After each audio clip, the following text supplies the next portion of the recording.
English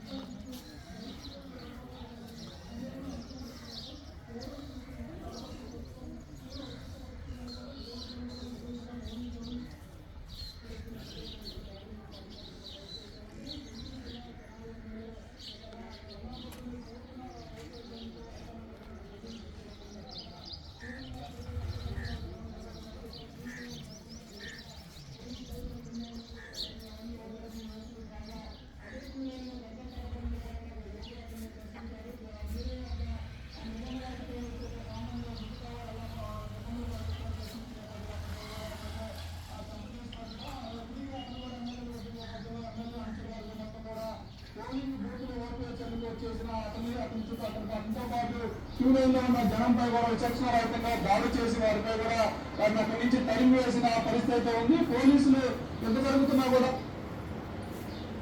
అయితే MLA మీద దాడి చేసినటువంటి వ్యక్తి ఎవరైతే ఉన్నారో అతని మీద మాత్రం పూర్తి స్థాయిలో కూడా దాడి చేశారు. దాడి చేసి తీవ్రంగా కూడా కొట్టినట్టుగా కూడా తెలుస్తుంది. ఇది కనుక అబ్జర్వ్ చేసుకున్నట్టు మాత్రం ఇక్కడ పరిస్థితి ఏ విధంగా ఉన్నది ఏంటి అనేది ప్రజెంట్ దృష్టికి తీసుకువెళ్తూ ఉన్నారు వైఎస్ఆర్ కాంగ్రెస్ పార్టీ కార్యకర్తలు, నాయకులు. ఓటర్లు వీల్ చైర్లో వచ్చి ఓటేశారు. ఉదయం నుంచి ఇటువంటి దృశ్యాలు మనం చాలా చూసాము. స్పెషల్లీ అమరావతిలో